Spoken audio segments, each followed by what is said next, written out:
Good morning. Today we're going to be talking about framing. There's a lot of people who use framing and try to use tools of rhetoric around not talking about framing, which I find pretty spooky. So I figured, well, I think I've done a podcast before on framing before, but I'll do another one just in case. I'm going to be reading from the CIA infested Wikipedia to see what they have to say about this. So we'll start off with frame analysis, also known as framing analysis. It is a multidisciplinary social science. So if it's a social science, we have to scratch off the word science because it's not repeatable, it's not science. So it's a multidisciplinary social study.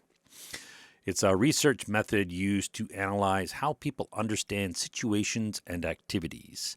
Frame analysis looks at images, stereotypes, metaphors, actors, messages, and more.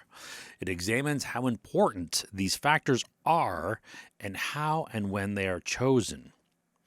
Now, what do they mean by how important they are? How important they are in terms of manipulating the target. That's the implied meaning between important, because important is meaningless if you don't talk about what it's important to. So the concept is generally attributed to the work of some Goffman guy in his 1974 book, Frame Analysis. And it has been developed in the social movement theory, policy studies, and elsewhere. Framing theory and frame analysis is a broad theoretical approach. So here, at least they're admitting it's a theoretical approach that has been used in communication studies. So I'm cool with them calling it studies, not science. It's also used in news, politics, more social movements, among other applications as a tool. So framing is the process by which a communication source, such as a news organization, defines and constructs a political issue or public controversy. So it's important to read that line again. Framing is the process by which a news organization constructs a public controversy. It is related to the concept of agenda setting. Framing influences how people interpret or process information. This can set an agenda. Well, if it's agenda setting, I would assume it can set an agenda. However, frame analysis goes beyond agenda setting by examining the issues rather than the topics. Now, what is the difference between an issue and a topic? Now, for me, I like to take a step back, and I don't really care about the issues and the topics. I'm more interested in the techniques used. If you start seeing the techniques, then the issues and the topics are irrelevant. You could start seeing the macro level, one step back. What technique are they using? They're using framing. How are they framing it? They're framing it to be this way. Why would they frame it to be that way? They're trying to make me think this way. How are they leading me? The framing is the ring around your nose, and they're pulling you. So that's what framing really means. It's pulling you by the nose. What do they want me to think? What words do they want in my mind? What do they not want me to be thinking about by distraction? By framing it a certain way. And usually using all the other logical fallacies, especially appeal to emotion, which we know is an established fallacious appeal. So framing influences how people interpret and process information. It can set agenda. However, frame analysis goes beyond agenda setting by examining the issues rather than the topics. Frame analysis is usually done in regard to news media. However, framing is inevitable as everyone does it. So this is like almost all tools of manipulation. We instinctively stumble across and use these. It's like a rope. If you throw a rope on the floor and you tangle it up and you pull up, there's going to be some knots. And if you closely examine those knots that formed out of chaos, just a random throwing of rope, you'll see, oh, there's a figure eight. Oh, there's a square knot. Oh, there's another knot. So what are we doing? We're framing and naming the different types of knots. And we study these knots and we could detangle these knots and reuse these knots in the future. And then we could study them, which ones hold, which ones don't hold, which ones are easy to untie after they've been under explode, right? These are things that we can do by studying how chaos interacts with things like ropes. So this is the same thing as what happens with communication and people talking. We chaotically stumble across framing and a lot of these other techniques like the fallacious appeal, whatever it works. I don't know where it comes from, right? This is the whole philosophical Carl Jungian, social consciousness versus, tabula rasa, which is obviously not true because we are born with at least instincts to behave. There are behaviors that are wired into us, and not all of us the same. People are wired differently. There are genetic differences in behavior, just like there are genetic differences in behavior of dogs. And then this goes, of course, to nature versus nurture. How are you parented? Do your parents fan the flames, or does your society, is it irrelevant to parenting now? The Marxists are all about trying to fan the flames of division and hatred and all these things on your kids and try to, don't believe your parents. Your parents don't know, because they're trying to get rid of the established old culture and society of the West. Anyways, I don't think they do this to the Han Chinese in China, but they definitely do it to Europeans and people of the West. So frame analysis is usually done in regard to news media. However, framing is inevitable as everyone does it. It can speed up the process of interpretation as well as writing and presenting the news. So it could speed up the process of interpretation. Interpreting what? The true meaning, the artificial meaning, just because you interpret something, said the message is red ladder. It doesn't mean that is an accurate message. It just means that you're interpreting that message accurately. And a lot of times, especially with news and this type of framing and manipulation, the message is deception. It's that's the whole point of this. We'll continue on here. So where was I? Framing is usually done in regard to news. However, framing is it can speed up the process of interpretation as well as writing and presenting the news. People just may not realize they use frames. Well, obviously, people do. I'm talking about it because I do, and I realize it. So when people are aware that they are using framing, there are several techniques that can be used. So just because you're aware you're using framing doesn't mean you don't instinctively, talk about what's important. So it's not a matter of like you're intentionally framing, even though you're aware you're doing it. It's like breathing. You're aware you're breathing, but you're not intentionally breathing, although you can control it. If you want to hold your breath, you can hold your breath. It's sort of like that. So there are several techniques that can be used of framing. These include metaphor, stories, which are anecdotes, right? Tradition. Whoa, we got to be careful with tradition because they got to erase. The Marxists want to erase our traditions, right? Slogan, jargon, catchphrase, artifact, contrast, or spin. So contrast, that's interesting. I'm pretty sure they're talking about like juxtaposition. If you put two things together, there can be an implied meaning, which may not be true. Just because there's an implied meaning or even an explicit meaning doesn't mean it's true. Just because somebody says something, right? This is something we all know. People lie. News lies. Everybody lies, especially people with agendas. And there's money on the line or power. So as rhetorical criticism, frame analysis has been proposed as a type of rhetorical analysis for political actors in the 1980s. Let me read that again because I kind of muffed that. Frame analysis has been proposed as a type of rhetorical analysis for political actors in the 1980s. Period.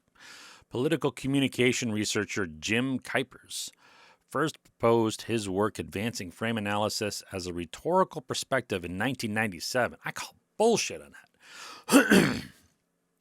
His approach begins inductively by looking for themes that persist across time in a text. For Kuipers, primarily news narratives on an issue or event, and then determining how those themes are framed. Kuiper's work begins with the assumption that frames are powerful rhetorical entities, they are, that induce us to filter our perceptions of the world in a particular way, essentially making some aspects of our multidimensional reality more noticeable than other aspects. Well, that's what interpretation means. It's kind of redundant. So they operate by making some information more salient than other information. Exactly. In framing analysis from a rhetorical perspective, Kuipers details the differences between framing analysis as a rhetorical criticism and as a social science endeavor, blah, blah, blah. In particular, arguing that framing criticism offers insights unavailable to social scientists.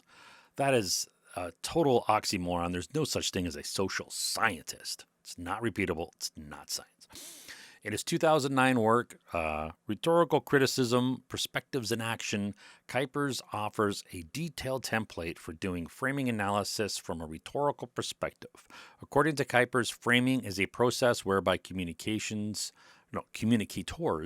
consciously or unconsciously, like we were saying earlier, act to construct a point of view that encourages the facts of a given situation to be interpreted by others in a particular manner. Now that is it hits it on the head right there, because it is which facts are you drawing attention to? Frames operate in 4 key ways. They define problems, diagnose causes. What? What are they talking about here? Frames operate in 4 key ways. They define problems, diagnose causes. So by how you frame it, you're diagnosing the cause. You're not diagnosing the cause. You're implying the cause. If I see or if there's a story, say, of a black man robbing a store, right? It's a man who robbed a store. It could be an American who robbed a store. But if you focus on his blackness, a black man robbed the store.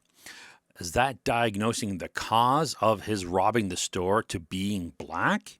This is what they're saying. They're saying if you could frame it a certain way, you're diagnosing the cause. You're not diagnosing the cause. You're falsely diagnosing the cause. You're misleading the people. You're manipulating the people to believe the cause is a certain way based on how you framed it. I could talk about him being a man. A man robbed the store. So now people are going to apply, oh, men are robbers. Or if it was a woman, or if it was same guy. Say he was a black guy. Say what religion. Say he was Jewish. If I say Jewish man robs store, now I'm framing the cause of that man robbing the store to being Jewish. I could, frame it as a man, could be as a woman, or going back to, it doesn't matter what, it could be the gender, right? This is often used. That's why I keep sliding into that, because, men this, women that, right? So it's very divisive to imply the cause is based on, the person being a woman, or the person being a man, or the person being whatever religion, or the person being a certain skin color, or a person being born somewhere, right? This is what they say. So it doesn't actually diagnose the cause.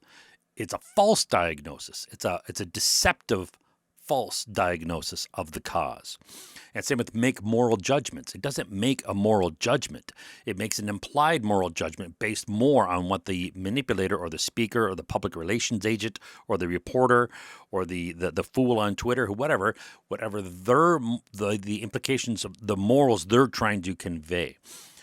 And this uses a lot of cognitive errors of, especially you amplify things or you attenuate things, right? You attenuate the lives of, say, what's going on right now in Palestine and in Israel. So you attenuate the value of the lives of the innocent people. So there's innocent people killed on both sides.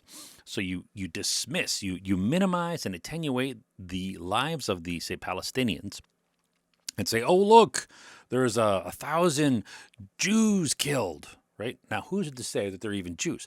They're Israelis? Maybe they're not even Israelis, because according to the news, some of them were Germans and some of them were other things, right? But the news will frame it that way to victimize the Jews. You could reverse this 180%. And of course, my point being that they disregarded the innocent Palestinians who have been killed since. So you could spin it the other way. You could say, oh, look, innocent Palestinians are being killed, right? And totally dismissing the innocent Israelis that were killed or the innocent people in Israel. Again, I don't know if they were even Israeli, what their religion was. I don't know any details about these people other than apparently, even if they were killed, but apparently there was a group of people that were killed in Israel.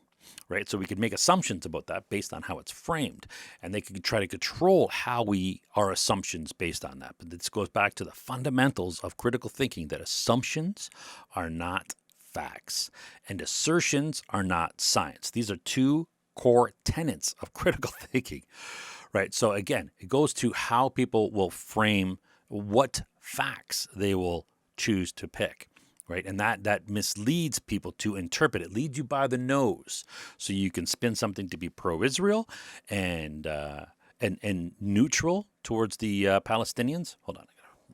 So you can frame a conflict like what's going on in the Middle East different ways. You could frame it to be pro-Israel, Israelis are victims, and all the Palestinians are all a monolithic evil horde.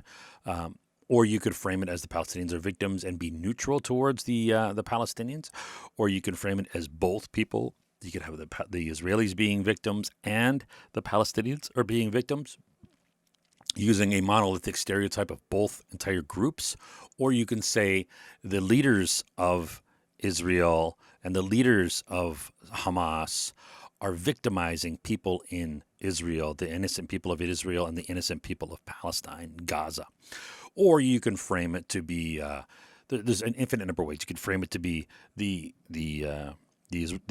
Palestinians are the bad guys and the Israelis are the good guys, or the Israelis are the good guys and the Palestinians are the bad guys, or the what do you call it, the Likud in the government in the Zionist party in Israel are the bad guys. Or you could frame the Zionist party to be the good guys, or you could frame Hamas to be the good guys, the freedom fighters, right? You could frame it so many different ways. And this is the thing. If you frame it, the way they frame it is they definitely load on a lot of emotional appeal.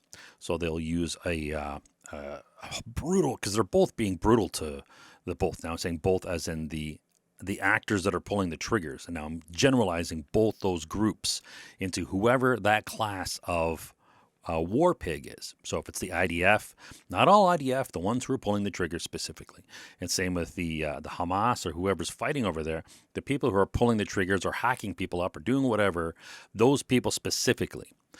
Not the people that aren't doing it. The innocent people are innocent. And this is the thing. It's not nuance. It's just common sense. Don't overgeneralize, right? That's flawed thinking. I'm not being hyper nuanced here. I'm being just flatline, trying to be average and objective. That's not being, overly nuanced. It's again, it's how you frame that. You could frame so many things from the perspective of how you say it. And it doesn't make it right. It doesn't make it wrong, but you can use it as a tool to make things wrong, to make people feel emotional, and to make people feel emotional about one side versus people feeling emotional about the other side. In reality, all innocent people being killed are victims. This is something that if you take a step back, if you've been manipulated emotionally by something, you could say, yes, of course, all innocent people that are killed are victims, and they're all equal. Some people might be, really bigoted and, ethno supreme. You might have the Arab supremacists. You might have the Islamic supremacists. You might have the Jewish supremacists. You might have Zionist supremacists versus because Zionism isn't all Jews, right? Like you can't stereotype all Jews because it's a vast, other than them all following the same religion. Otherwise, they wouldn't be Jews. So again, there are so many different aspects to this. Where was I? Yeah, I'll read that line again. According to Kuipers, framing is a process whereby communicators, public relations agents, news reporters, fake news journalists, politicians, or even normal people, humans. So it's a process whereby communicators consciously or unconsciously act to construct a point of view that encourages the facts of a given situation to be interpreted by others in a particular manner. Frames operate in four key ways. They define problems, diagnose causes. They don't diagnose causes, they give false diagnoses. Now, you could try to use it as a diagnostic tool of how the manipulator is framing things. So I don't want to say it's totally not valid as trying to diagnose. It's a tool. Doesn't mean it'll give you the truth, but it'll give you a tool. It's a tool to use. It's like any other tool. So to make moral judgments, recall morals are unique to the individual. You have moral values. Ethics are what are collectively taught. This company might have certain ethics. This police department might have certain ethics. They are not really your morals. Your morals are intrinsic to you and your beliefs. Now, you can be conditioned and, over and over again, especially from youth, to sort of morph your morals. But I think you can't really go too far. A sociopath child will pretend to have the morals that they've been conditioned to have. But there's a nuance there between morals and ethics. So make moral judgments and suggest remedies. Suggest remedies to what? Right? Frames are often found within a narrative. Frames are often found within a narrative account of an issue or event and are generally the central organizing idea. So frames are often the central organizing idea. Kuyper's work is based on the premise that framing is a rhetorical process, and as such, it is best examined from the rhetorical point of view. Recall that the word rhetorical in this context means used for persuasive effect, for manipulation. You want to persuade somebody. Doesn't mean if you're persuading them towards the truth. You're just controlling or trying to persuade them to think what you want them to think, or somebody's trying to do it to you. So distinctions within primary frameworks. In his book, Goffman said that people use the primary framework to examine their world. There are also distinctions within primary frameworks. So now it's starting to go blah, blah, blah, right? There are natural and social frameworks, natural frameworks. So now he's starting to make definitions of these different types of frameworks. Natural frameworks don't apply social forces to situations. They just exist naturally. So that is purely an assertion. They just exist naturally. However, social frameworks do apply social frameworks to situations. Social frameworks do apply social forces to situations. The two are connected because social frameworks stem from natural frameworks. Right? So we're not defining any of this shit. So for social movements, framing has been utilized to explain the process of social movements. Movements are carriers of beliefs and ideologies. So they're defining what a movement is. So I like that. I like they're actually defining what they mean by movement. And by movement, they mean a carrier of a belief and ideology. No, it doesn't mean it's a true belief. It doesn't mean it's a true ideology. It's just a belief or an ideology, a meme. So in addition, they are part of the process of constructing meaning for participants and opposers. They are part of the process of constructing meaning for the participants and opposers. Well, wouldn't opposers also be participating? Right? You're participating as offense or you're participating as defense. So mass movements are said to be successful when the frames projected align with the frames of participants to produce resonance between the two parties. So if there's resonance, this is a process known as frame alignment. Ooh, we are aligned. There is resonance with our framework. Oh, yeah. Frame alignment. In case you don't know what frame alignment is, let's see what they say frame alignment is. Frame alignment, a process to explain social movement theory. Snow and Benford of 1988 say that frame alignment is an important element in social mobilization or movement. They argue that when individual frames become linked in congruity and complementariness, that frame alignment occurs. So I got distracted by my phone there. They argue that when individual frames become linked in congruency and complementariness that frame alignment occurs. So if one frame is congruent or complements another frame, they are aligned. Well, this is what the fuck? Producing frame resonance. So they're both in alignment, and now they're resonating, which is key to the process of a group transitioning from one frame to another. Okay, so this is critical. So this guy is saying, if you want to pull a frame, a person who has a certain belief from their belief. So say there's a cult member who believes in whatever, right? Say, well, to this, well, I don't want to be politically charged, so I'll just try to keep it as generic as possible. So there's a person who believes they're a member of this cult, and you want to pull that person from the cult, and you understand the ideologies of that cult. You can create a resonance framework that is very similar to what the cult believes, right? Say it's whatever. I don't want to charge it. So say it's a religion. They believe this. So you create another framework that is very similar, so that they're like, yeah, I agree with you. But then you start changing slightly a little bit different. So then you try to draw them away from their cult into your, because they're agreeing with all these little tenets you have, because they were all aligned with all the tenets that they had. And then now you slowly start pulling it away, and then some of them will stick. Some of them will stick to the new framework, and then you've successfully changed them from whatever their old framework was to the new framework, right? So that is the process of a group. So they're saying on a group level, transitioning from one frame to another. Although not all framing efforts are successful. No shit. So you can't manipulate people from this framework to that framework and have a 100% success rate, right? The conditions that affect or constrain framing efforts. So these are the conditions that affect or constrain framing efforts. The robustness, completeness, and thoroughness of the framing effort. So how robust, complete, and thorough it is, that affects it.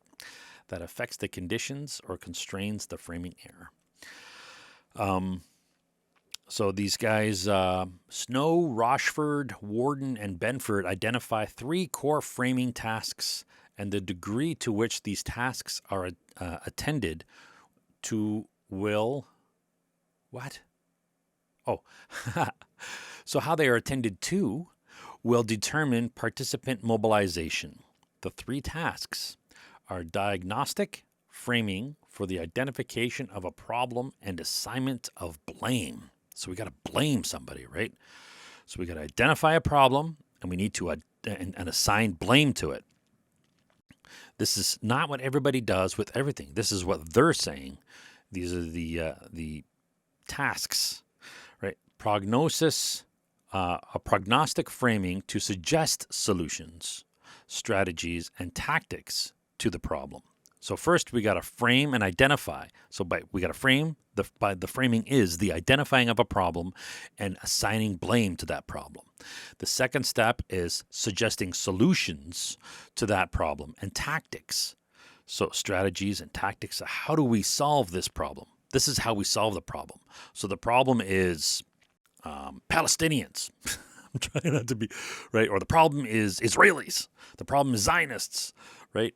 So the problem is Islamic people. The Muslims, that's the problem, right? These are all things that have been used. That's the problem, and is also the blame. So I guess technically you would say the problem in this situation would be the actions of that group, but it's not what actually happens. When you're like, say, for example, if you're trying to take over a territory of somebody and they're not doing anything, they're just innocently standing there, you can't identify their actions as the problem. So then the problem is their existence. That is the true problem. So how do you diagnose their existence as being the problem without sounding like a, whatever you want to call a person that is that extreme? So you say it's these ad hominem them, right? Don't say what they did if they didn't do anything. So you got to give them ad hominem. It's this group of people, these Palestinian dogs, right? So you're assigning blame and the problem just by saying who it is, right? If they're just innocent, they didn't do anything, well, that's the problem. their existence. So if they happen to do anything, right, if anybody in their name or anybody coming from their pack does anything, of course, then you can use that as a tool to smear the entire pack. And that can be used both ways. If an Israeli government oppresses a people and takes their land, you can blame all people in the Israeli government, right? Or if you wanted to, you could blame all Israelis.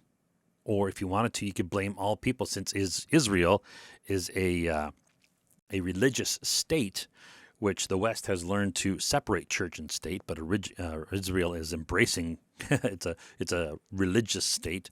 So then you can start going in and blaming all people who are Jewish. I'm not saying this is accurate. This is the techniques. I'm talking about the techniques of what people do. So they could they identify a problem and assign blame. They suggest solution strategies, tactics to that problem, and motivational framing that serves as a call to arms or a rationale for action. So we could come up again with the thing. So the problem is the existence of Palestinians in the area, and we want to assign the blame as it's their fault for existing. So what are the solutions and the tactics to the problem?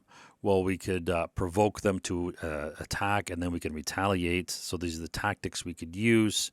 And the framing, the call to arms is like, look at the abuses that they will do when we provoke them, or look at the abuses that they have done after we've provoked them, and look how brutal it is. And so therefore they're dogs, they're not humans. So we need to protect our people. So let's go in and kill them all, right? So this is a call to arms.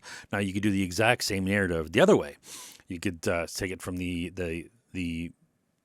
Palestinian propaganda perspective, saying we're just here, we're not doing nothing, and look at the Israelis are oppressing us. So the problem is Israel, and I'm going to try to take one of the more extreme things, right? They're saying so the existence of Israelis, it's the same thing, right? So now it's their existence in Palestine that's the problem. It's the same thing as with the Israelis. My hypothetical people were saying against the Palestinians, that's their existence is a problem. So it's the same as the hypothetical Palestinians saying the existence of the Israelis is the problem. So that's the problem is their existence. And so we can blame the people that are there, and then they could also blame, the greater diaspora of Jewish people, or England, or the West in general, the United States, for funding Israel, right? So these things are used. These are framings that are used to identify a problem and assign blame. The next step is to suggest solution strategies and tactics to the problem, is to fight them any way we can, throw rocks. Now in universities, defund, divest, and, don't buy any stuff that comes from Israel kind of deal. And in Palestine, the different, of course, it's millions of different people, so there can be millions of different tactics, but they could say, we have no choice. We have to use terrorist tactics and blow up and try to scare them to get them to stop, oppressing us, right? So then the motivational framework is like, look at all the innocent people that they've killed. Look at look how they're acting like dogs. Look how they're trying to provoke us to act, right? So these things can be framed either way by both sides to make a person emotionally feel, strongly to defend one side or the other, as opposed to being impartial. Because that's the whole point of this. It's not trying to make you. Propaganda isn't set to try to make you impartial. Propaganda is set to make you think X. So he continues the relationship, or whoever wrote this, the relationship between the proposed frame and the larger belief system. Centrally, the frame cannot be. Hold on, I can't see here. The relationship between the proposed frame and the larger belief system. Centrally, the frame cannot be of low hierarchical significance and salience within the larger belief system.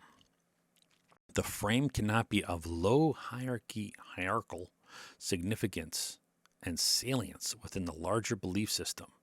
Its range and interrelatedness, if the frame is linked to only one core belief or value that in itself is of limited range within the larger belief system, the frame has a high degree of being discounted. So they're saying you got to be careful here, right? People might disregard the framing if it's of low hierarchical significance and salience within the larger belief system. So if it's a low priority thing, no one's going to really care. Relevance of the frame to the realities of the participants. Relevance of the frame to the realities of the participants. A frame must be relevant to participants to inform them. So in order for a frame to be relevant to somebody, the masses, it has to be universal. So that's why they use appeals to emotion and a lot of times a sense of injustice, right? Because a lot of people have similar feelings towards injustice, but not everybody feels the same way. So it reacts to different individuals differently. It's the whole point of social sciences not being repeatable. It's not a science. It's more of a dirty probability thing, right? So, relevance of the frame to the realities of the participants. A frame must be relevant to participants to inform them. I didn't catch that the first time. It's to inform them. So, if it's not relevant to me, it's not going to inform me. You mean, so what they're really saying is it must be relevant to the target for it to manipulate them. That's what it means in real words. Relevancy can be constrained by empirical credibility or testability. So empirical just means observational credibility. So it doesn't mean it's actually credible. It's just empirical. So does it look credible? It doesn't mean it is credible. Empiricism doesn't mean it's the truth. It just means it's what you observe. You still have to interpret what you observe. And a magician's trick is a perfect example. You observe them cutting the woman in half. Empirically, I saw him cut the woman in half. It's not what really happened, right? You need to interpret. There's two women in the boxes. One folded up, one's feet sticking out the other one, and the other one's curled up in the front one, right? So just because you empirically observe something doesn't mean it's true. Empirical credibility, right? So, or testability. Social sciences are rarely testable, but again, it goes back to probabilities. So it relates to participant experience and has narrative fidelity. Narrative fidelity. So it has to appear true within the story. The story has to agree with itself. It doesn't have to be true, just within the story, it has to be true. So if I said Buddy went out and chopped down a tree in the forest, and he used a piece of spaghetti, well, that's not consistently true. That's probably a really bad example. All right, scratch that example. So, of course, narrative fidelity. Look at the euphemisms they're using here, right? Narrative fidelity. So it has to fit in with existing. So they're going on to define narrative fidelity to be fitting in with existing cultural myths and narrations, not truths. Whatever the existing culture will believe, right? It has to have resonance. If they believe this, your bullshit has to be close to that if you want to pull them away from their story to your interpretation. Cycles of protest.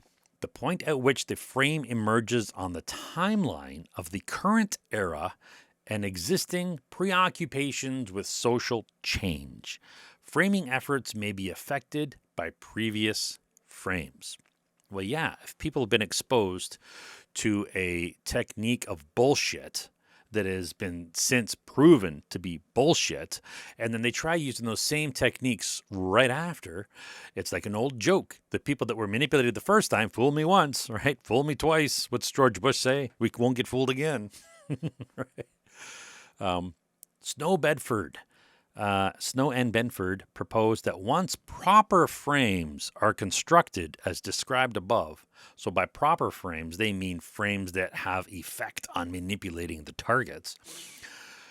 So once proper frames are constructed as described above, large-scale changes in society, such as those necessary for social movement, can be achieved through frame alignment. So we got to in order to manipulate those stupid Christians, we can come up with some stuff that'll fool them, or the stupid atheists, or the stupid Muslims, or the stupid Jews, whatever. I'm being metaphorical here, right? Or hyperbolic. This is what they think. We got to get our narrative to line up, to resonate with their existing beliefs. And for a large-scale change in society, whether those people being changed want to be changed or not is not discussed. It is not relevant. They are the target, and we are the steering committee. We steer what these dirty animals, these subhumans, the masses, the dirty masses, the useless eaters, what they think is not relevant, because we tell them what to think by how we frame things, right? So, for political thought, frame analysis for political thought has been dominated by two popular cognitive sciences: George Lakoff, nurturant parent governance, and Frank Luntz, strict father governance. What the? All right, so it's for political thought. Two guys who gives a shit. So, content analysis and framing. The deductive frame analysis predefines frames and then looks for them in the news to see which stories fit into those definitions. So this is deductive. So I hate how they use fucking logical, critical thinking terms like deductive. Deduction means a certain thing, and induction means a certain thing, right? So the deductive frame analysis predefines frames and then looks for them in the news. So I'm not too opposed to that. That's all right. So if we see there's been framing, well, they're saying that you come up with this framing beforehand and then you look for it. Inductive frame analysis requires that a story is analyzed first. So I think it's more realistic to use the inductive frame analysis technique. You see the news and then you start getting hit, bam, bam, bam, bam, over and over and over again. And then you realize, you start looking, what's going on there? What are they doing? What, right? So you pretty much instinctively have to use the inductive frame analysis, right? You have to start analyzing the techniques of framing, what they're doing first. Why do they mention that a victim was a nurse? Why do they mention that a victim was a certain skin color? Why do they mention that the attacker was a certain skin color? And why did they not mention the attacker's skin color in other situations? If they're going to name it in all situations, that's fine. But that's not what they do. And they know that's not what they're doing because they've studied this garbage that I'm reading to you right now. They know this stuff. They actually were tested on it. They got degrees in this shit. It's not like conspiracy theory. Oh, they mention the skin color for this story of the attacker, but they don't mention the skin color of the very next story of the other attack. Why? They're intentionally doing it because they're trying to control a narrative. It's not conspiracy theory. This is explicitly explained in framing analysis. So the inductive frame analysis, you have to analyze the story first. The researcher looks for possible frames that have been loosely defined. So the researcher here, I'm trying to make the dirty masses, the public, you and me, the useless eaters. We're not the ones in the 1% flying around in our airplanes, and we're not in public relations agencies. And if you are, you're a piece of garbage, or a politician, or a journalist of the fake news breed. Citizen journalists, even them. So you get citizen journalists now that are popping up who are actually not people who are trying to find the truth. They are, pseudo citizen journalists. They might actually be drawing a salary from some NGO or some organization that is interested in pursuing or promoting a certain narrative and attacking those who dare question certain narratives. So the researcher looks for possible frames. I want that researcher to be you, John Q. Public. And if you happen to be somebody who's not John Q. Public, get lost. So common frames in the news: conflicts between individual people, groups, institutions, etc. Right? That's pretty much self-explanatory. Economic consequences. Now, are these real? Same with conflict. Are they real conflicts? Or are they amplified conflicts? Are they pseudo conflicts that don't really exist. They're just implied conflicts, right? To sow the seeds of division for a bigger narrative of control where you're trying to divide the people and keep them from unifying or talking to each other, right? Same with economic consequences.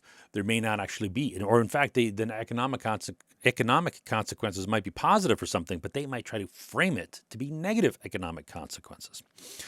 Right? It all depends on what narrative they're trying to push. It's all about the framing.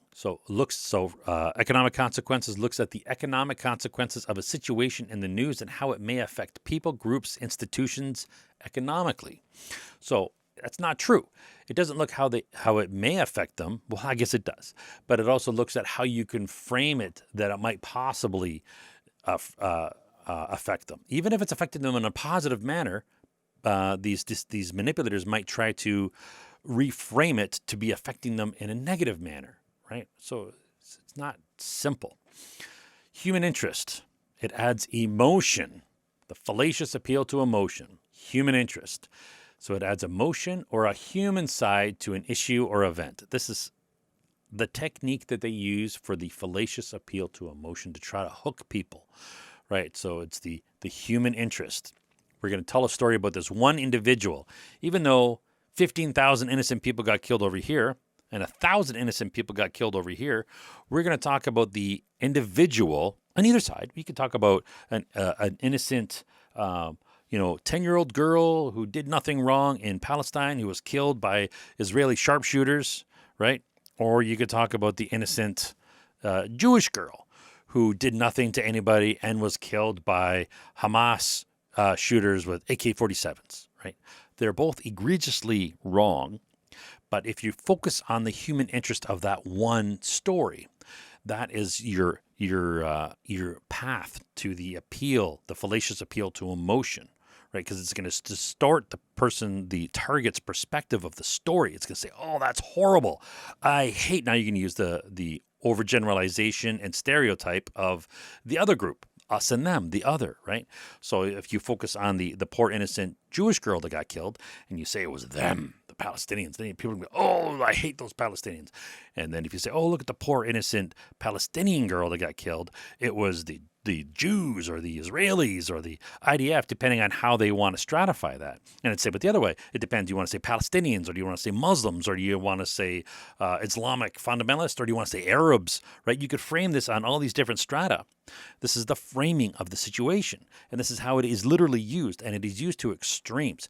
I don't know. Well, if you think about when you learn to drive, people go to extremes when you stumble on things that are new. You get in the car, you hit the gas hard, you hit the brakes hard. You're not nuanced. You're not subtle with the gas. You're not subtle with the brakes. You're not subtle with the steering. You kind of jerk it, right? You're playing a new video game. You might just be like bam, bam, bam all over the place, right? You're hitting the wall, bam, bam, bam, instead of being controlled, right? Because we have this instinct to, well, if it's not this, it's that. Bam. And then you start realizing, oh, it's nuanced. It's gray. There's a gradient. It's not A or B. It's somewhere in between. And that's where a lot of things in life are. You start balancing, right? Balance. The yin, the yang. It's not all black. It's not all white. It's yin and yang. It's the concept of the yin and yang. It's the balance in between the two. It's not all evil. It's not all good. No person, well, I shouldn't say that. Generally, not everybody is all evil or not all good. Everybody has a bit of both, right? So it's the nuance of the situation. This is what we need to grapple with and not allow people to, and this is the thing, they fan the flames of the extremism, like jumping to extreme conclusions. Us, them, it's all Palestinians, it's all Jews, it's all Arabs, right? It's all Muslims, it's all Zionists, it's all whatever, it's all the West. It's all, Arabs. It's all Persians. It's all whatever. These again, you get the idea, right? How these people, and you see it every day and almost every article, and you can see how biased certain news like CNN will be. They'll definitely take the side of the Israelis and say, oh, it's a Jewish thing. They're attacking all Jews by attacking the Israelis or the Israeli government and the borders. That and they're fighting back, so they're anti-Semitic, right? Or if you take a look at Fox News also agrees with CNN on this. They're very pro-Israeli, but then you get like in Canada you get the CBC and some other outlets that are very pro Muslim. Very, and again, it's not Muslim versus this conflict is not Muslim versus Jew or any of these things. It's how it's actually framed. So this is where you could take a step back and say, what is really happening? There's a land. There is these one group of people with the money being funded by the Americans that are oppressing the other people, and they're not allowing them to have their own government. This is the reality of what's going on, and there are innocent people on both sides being killed. And it's the little nucleus, the nuclei of the control, the hierarchy of the tops of the Gazan side or the tops of the Israeli side. It's those people that are, controlling or brutalizing all the poor innocent people, the masses down below. Now, again, I don't want to sound like I'm being all Marxist, but I'm definitely for the people, the innocent people. And so how do we do that? We try to protect them from these egregious war pigs who are using these techniques. And both sides use them. I shouldn't say both sides, all sides. There's more than two. There's many different sides.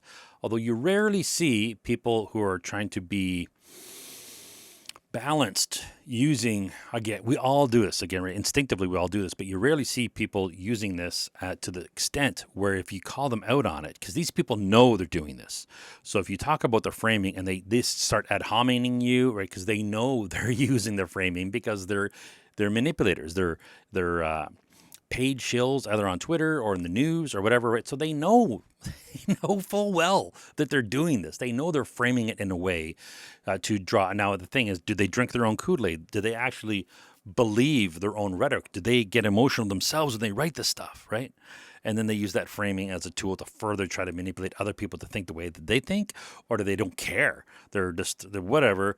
I'm paid to make people think this way, so I'm going to use the tools, framing and rhetoric to make this. I'm going to try to fight for this argument. Like if you're a PR agent and they want you to promote some new chemical, called that's killing, pregnant women. That's called, cylindrazine or something, right? And you obviously don't have a soul because it's self-evident if you work in public relations. You'd be like, okay, so I'm going to attack anybody who says anything that this cylindrazine is actually hurting them. So I'm going to attack them, ad hominem them. I'm going to use these tools of framing, saying, it's the science, and anybody that you don't even mention. If anybody has question, they're an anti-science bigot or whatever kind of craziness that they come up with. Common frames in the news. Wait, did I get this content analysis and framing? I can't remember if I said that. So the deductive frame analysis predefines frames, yes, and then looks for them in the news to see, So the deductive predefines it. So you come up with an idea, you think this is the framing that they might be using, and then you look for that framing in the news.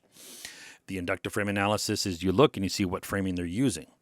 So this is what we can do. We do both, right? So once you'll use the deductive frame analysis once you've seen the inductive. So you've seen them using these techniques of framing in, previous years. And, because I've seen that style of framing before. And then so now you can use that as a deductive framing when there's a new narrative, a new story that comes out. And you say, hey, that fits the exact pattern of the Black Lives Matter, how they were trying to say all white cops by saying the skin color of the cop that killed that guy and the skin color of the victim of the in certain situations, a brutal gang guy that was whatever, wasn't he beating his wife or something like that? And then he had a weapon and the cop was justified in killing him, right? So I'm not saying that all cops are justified, but the point is they'll find a situation and then they'll use the framing and say, look, there's a white cop, black man, right? And then there'll be another situation when a black cop kills a white guy and the guy was speeding and the cop thought he had a gun. He shoots him in the head. Oh, he didn't have a gun. It was actually a cell phone, right? Well, we're not going to even talk about that one. That one doesn't make the news, right? Or you could just say maybe if it does, you could say, oh, that's police brutality. You don't say it was a black cop killing a white guy. Now you're going to focus on the police brutality. It's all about the framing and how you frame it, right? And they know this. This is what they do. They studied it. They're the guys writing this stuff. Right? So conflict frames in the news. Conflict. Oh, yeah, I think I already said. Conflict is defined as the conflicts between individual, people, groups, institutions, etc. So institutions are generally on a society level, right? Economic consequences, human interest, and then morality. So morality applies to religious or moral beliefs to a situation. So morality, this is against the morals of whatever group you're trying to get. So if there's a group of religious people that follow generally certain morals, now I don't think there is a religious group out there where everybody has the same morals. But if you try to appeal to those people who virtue signal that say, yes, I have the morals of that religion, when they actually don't, some do, some don't.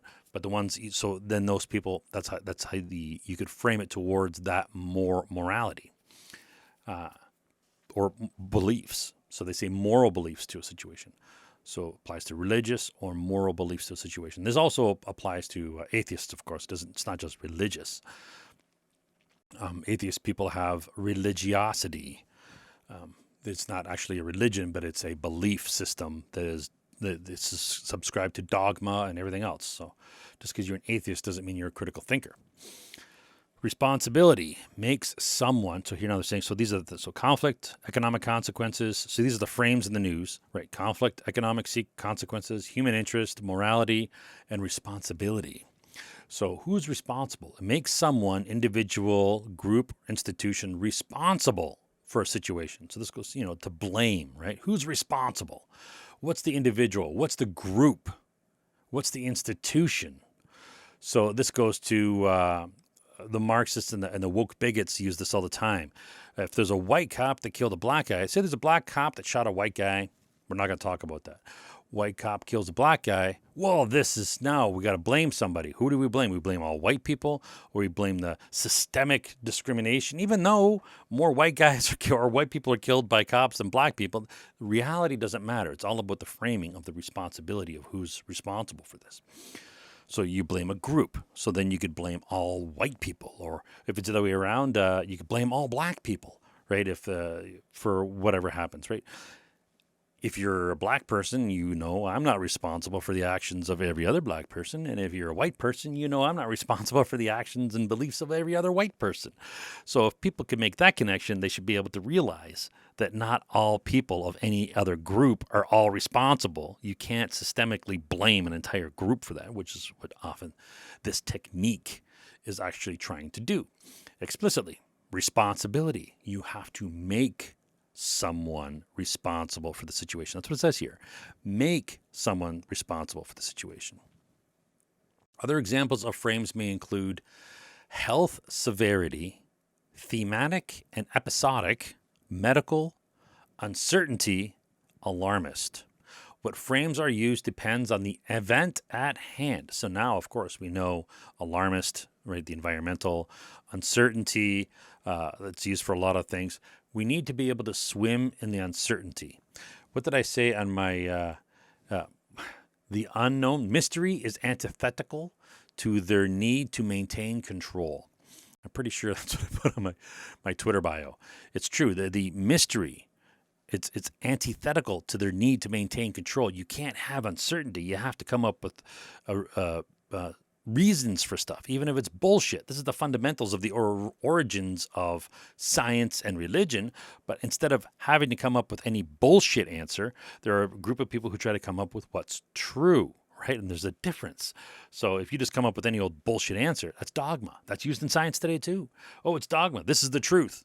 Don't bother doing your own research, which is the most anti-science thing someone could say. So now we're going to go into the alignment when we have the different narratives aligning. So there are 4 types, which include frame bridging, frame amplification, frame extension, and frame transformation. These guys really did a deep dive in this, right? Frame bridging is the linkage of 2 or more ideologically congruent but structurally unconnected frames regarding a particular issue. So they are ideologically congruent, but they are structurally unconnected. So this could be like Antifa and Black Lives Matter, both puppets of the FBI or whoever, and they are aligned with the Democrats to bring down populist governments like Trump. So they are ideologically congruent in that aspect, but structurally unconnected. One is a bunch of rich white kids who are rebelling against their rich parents, and the other one is a bunch of misled black kids who are promoted or fanned to hate people who are white. So it involves the linkage of a movement to unmobilize sentiment pools or public opinion preference clusters. So it involves the linkage of a movement to unmobilized sentiment pools or public opinion preference clusters. Wow. So these are pools or groups, clusters of people. They try to classify a group of people to have this sort of opinion. Now this is where this is where you're using stereotype, right? So they'll use prejudice and stereotype. They might see one person with that belief, and they'll say, what categories can I put that person in? That person is this socioeconomic class, so then I'm just going to stereotype all people of that socioeconomic class to be of that pool or that cluster, right? And this is where the flaws come in, right? That is a really critical way of thinking. It's a fallacious way of coming to conclusions. It's an accurate way to come to false conclusions, right? And this is what a lot of people do in these movements. Now, I don't know if they're intentionally doing it, but since they read about it here, I think maybe they are. So then if that's the case, they actually don't believe their ideologies. They're just using these ideologies as tools to try and manipulate people for some greater problem, which this is now we're starting to get down some conspiracy holes, right? So frame bridging. So two frames, the linkage of two or more ideologically congruent but structurally unconnected frames regarding a particular issue or problem. It solves the linkage of a movement to unmobilized pools and clusters of people who share similar views or grievances, but who lack an organizational base. So that's bridging. So you get the Antifa and the Black Lives Matter against the public, against Trump. Frame amplification refers to the clarification and invigoration of an interpretive frame that bears on a particular issue. So frame amplification. So it is the clarification and invigoration. We're going to invigorate. We're going to clarify and invigorate an interpretive frame that bears on a particular issue. So we're going to clarify and invigorate. So we're just going to fan the flames, right? Clarify. We'll clarify our manipulative bullshit. Clarifying doesn't mean you're going to make it more true. It just means you're going to focus more on the lie. You're going to clarify your lie to make it more solid, more defined, less ambiguous. That's all clarification means, right? So the clarification and invigoration of a frame that bears on an issue, problem, or set of events. The interpretive frame usually involves invigorating of values or beliefs. So you're going to use the values and beliefs to amplify. Do you believe this? They're not going to ask you that. They're just going to assume you believe this, and then they're going to invigorate that frame. Frame extensions are so now this is the third one. So frame bridging, frame amplification. Now we have frame extensions. Frame extensions are a movement's effort to incorporate participants by extending the boundaries of the proposed frame to include or encompass the views, interests, or sentiments of targeted groups. Right. So finally, now we're saying it out loud. Targeted groups. So frame extensions. So that means you have a group of people who have been manipulated to believe a certain narrative. So then to include a greater public, you sort of expand their narrative, right? So you extend the frame of the boundaries of that narrative to try to incorporate more targets into your framing. So we got bridging, amplification, extending, and now we have transformation. Frame transformation is a process required when the proposed frames may not resonate with, on occasion, may even appear antithetical to, conventional lifestyles or rituals and extant interpretive frames. Extant interpretive frames. So frame transformation, we have bridging, amplification, extensions, and now frame transformation. Frame transformation is a process required when the proposed frames may not resonate with, they're not going to resonate with, and on occasion may even appear antithetical to conventional lifestyles or rituals and extant interpretive frames. So existing interpretive frames. Extant is existing, right? So it may not resonate with or it may even appear antithetical to, or the opposite of, the conventional lifestyles or rituals. I'm trying to make it seem religious, of the existing frames, the extant interpretive frames. So it's not even the real frames, it's just the frames that are interpretive. It's an abstract concept, right? When this happens, new values, new meanings, and understandings are required. So you wonder, why do they redefine words? Well, they redefine words because they need to have new meanings, according to the filed frame transformation. So when this happens, new values, new meanings, and understandings are required in order to secure participants and support. So in order for the targets to be able to believe the bullshit that is antithetical, or it's not antithetical, it might just appear antithetical. So we're going to create new meanings for them so they can understand it. That's how you transform them, right? That's how you pull them away from their conventional lifestyle to whatever new lifestyle you want them to have, or new ritual that you want them to have, or that you want them to at least interpret. So in order to secure support for your narrative, your story, you want to transform them. This is the ultimate of manipulation, right?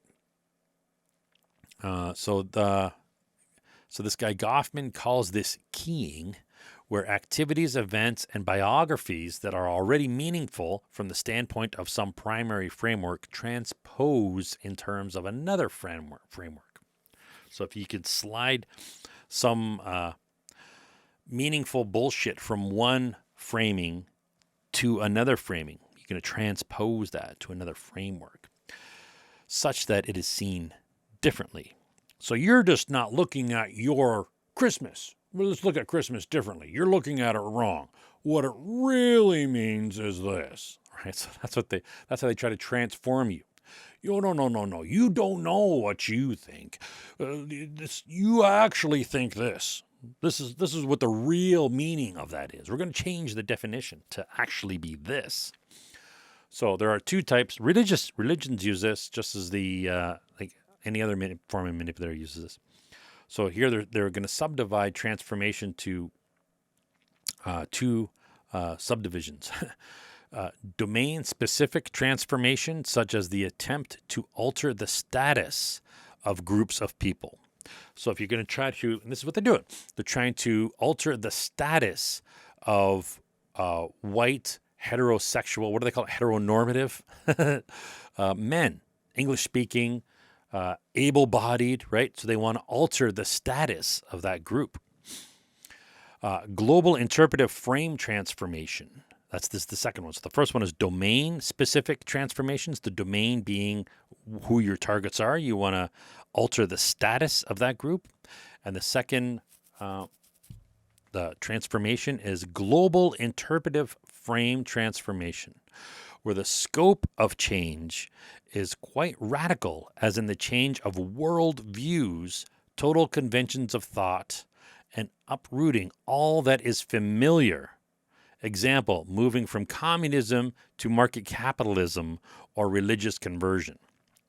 Or what we mostly see, moving from market capitalism to communism at universities and brainwashing our kids. So these are literally, so yeah, they're going to use the opposite to try to say, oh, this is, the danger is moving people from communist to market capitalism. What they're really doing is capitalists don't care if people are communists. They don't give a shit as long as they can keep making and selling their stuff, right? But the communists care about market capitalists. So it's usually the other way around. They're going to be moving people, the global interpretive frame transformation. It's going to be the world views. So when they say world views, they're talking about the individual's world views, not the views of the world. Or they could actually, but no, because they're talking about the target. So it is the world views of that specific target, or that group, the people in that target, the specific individuals of that target. You're going to change their worldview. So that's the frame transformation, the changing of your existing framing. How you think is wrong, right? According to whoever wants to manipulate you. Automated frame analysis. Since frame analysis are conducted manually, they require significant effort and time. Recently, some researchers have proposed to automate parts of frame analysis. For example, one approach aims to find instances of biased news coverage in news articles. Try to show me a news article that isn't biased. The automated approach imitates frame analysis by using natural language processing and media biased models. Wow. So are they talking about using AI here? I'm not exactly sure what they're talking about in that one. So that is it for the frame analysis. I think I'm going to continue. I mean, I'll do another podcast probably on framing, just in general, the framing effect in psychology and framing in the social sciences. I don't think I should continue now. It'll probably be too long, or it probably already is. Yeah. So that'll be tomorrow's podcast, or the next one, whenever I do it. Ciao.